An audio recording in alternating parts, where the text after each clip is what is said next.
नमस्कार। अध्यात्म यानी स्पिरिचुअलिटी, ये बड़ा ही भारी भरकम शब्द लोगों को लगता है और ज़्यादातर इस शब्द को सुनने के बाद ऐसा लगता है जैसे अध्यात्म केवल संत महात्माओं या उच्च कोटि के साधक या हाईली स्पिरिचुअल लोगों के लिए है और आम इंसान समझता है कि हमारे बस की बात नहीं है या वहाँ तक पहुँचना बड़ा कठिन है। मेरे पिताजी 40 वर्षों से अध्यात्म पथ के राही रहे हैं और इन्होंने परम संत महात्मा श्री यशपाल जी महाराज के सानिध्य में रहकर अपनी आध्यात्मिक यात्रा शुरू की। मैं इनसे ये पूछना चाहूँगी कि क्या अध्यात्म बच्चे भी अपना सकते हैं? क्या बच्चे इसका लाभ ले सकते हैं अध्यात्म का? आज इसी पर हम चर्चा करेंगे। आप बताइए। क्यों नहीं भाई, हमारे ध्यान में तो ऐसा लगता है कि जितने भी लोग हैं सबका जीवन आध्यात्मिक है, सब में अध्यात्म है। अध्यात्म है क्या? अच्छाइयाँ, जो हमारी अच्छाइयाँ हैं या किसी की अच्छाइयाँ हैं वो अध्यात्मिक ही तो करेक्टर हैं, और जो बुराइयाँ हैं उन्हीं को हटा के अच्छी अच्छी बातों को हम अपनाते जाएं। क्योंकि अध्यात्म क्या है? ये जीवन जीने की कला है। जैसे जैसे हम आगे बढ़ते हैं, अपने अनुभव से जो बातें हमको अच्छी लगें उनको हम अपने जीवन में उतारते जाएं, आध्यात्मिक जीवन निखरता चला जाएगा। इस पर हमने बड़ा अध्ययन किया और हमारी 5-6 किताबें भी इस पर आ गई हैं और इसको किसी एक डिफिनेशन नहीं बांधा जा सकता।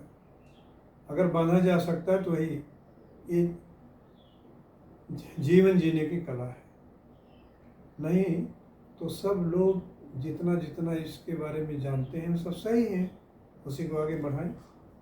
और बच्चों में बिल्कुल भाई, अपने माता पिता की अच्छाइयाँ बुराइयाँ देखकर ही तो बच्चे सीखते हैं। वही तो है अध्यात्म, उनमें विकसित होना शुरू हो जाता है और बाद में जो स्वाभाविक जीवन यात्रा जीते हैं उनके लिए आसान हो जाता है। जो मन के हिसाब से इधर उधर भटकते रहते हैं उन्हें परेशानी पड़ते हैं। तो ये जो है ना, इसमें बच्चों में शुरू से स्वाध्याय की आदत डलाओ। एक होता है पढ़ना, एक होता है स्वाध्याय। स्कूल बच्चे जाते हैं तो पढ़ते हैं, समझने की कोशिश करते हैं। स्वाध्याय में ऐसा कुछ नहीं है। आप अच्छी अच्छी किताबें पढ़िए, पढ़ते जाइए। जो अच्छा होगा वो स्वतः आपका मस्तिष्क उसको एडॉप्ट करता जाए और धीरे धीरे देखेंगे कि पॉजिटिविटी सकारात्मकता का रूप है। तो अगर बच्चों में आप ट्रेनिंग दे रही हैं तो उनमें किसी न किसी रूप में स्वाध्याय की रुचि जगाओ। जैसे बच्चों की बहुत सी पत्रिकाएँ आती हैं, पेरेंट्स को अपने यहाँ एक पत्रिका तो मंगाए तभी तो पढ़ेंगे। और उसे कहीं एक दिन जाके 1 घंटा पढ़ के उसे नियमित। अब हमारा तो अपने परिवार की वजह से स्वाध्याय की आदत पड़ गई। हम तो रोज़ पढ़ते हैं, अभी भी पढ़ते हैं और पढ़ने से ही नए नए विचार आते हैं। सारा खेल तो विचारों का ही है। सबका जीवन अध्यात्मिक है। माताएं कैसे बच्चों को प्रेरित करें अध्यात्म के रास्ते पर? माताएं तो अपने व्यवहार और उनके प्यार से तो उसमें ज़्यादा प्रेरित करने कुछ है ही नहीं, वो तो स्वाभाविक है भाई। माँ तो पहली गुरु होती है ना, तो उसी से सब कुछ तो सीखता है वो।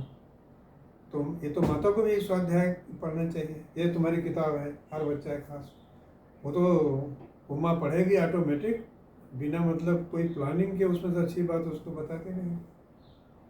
तो अध्यात्म से घबराने की कोई बात नहीं है। इसके दुनिया भर के ट्रेनिंग और लेक्चर होते रहते हैं, लेकिन कुछ नहीं, बस स्वाभाविक जीवन यात्रा जिए, स्वाध्याय करें, अच्छे लोगों का साथ, और बाद में जब टाइम आएगा तो सत्संग मिल जाएगा।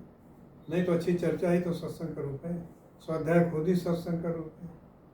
सब कुछ अध्यात्म ही है। जितनी अच्छाई है ना, सकारात्मकता, वो सब अध्यात्म से ही संबंधित है। इसलिए लेकिन लोग घबरा जाते हैं अध्यात्म सुनकर, कोई जहामत है, पता नहीं क्या करना पड़ेगा। तो ये जागृति कमी है। इसलिए आप लोगों का काम जो है ना, आध्यात्मिक जागृति सेवा केंद्र का, बहुत ही हमको लॉजिकल और कन्विंसिंग लगा। सिर्फ आध्यात्मिक जागृति काम इंसान को करना चाहिए, तो मैं से लूँगा।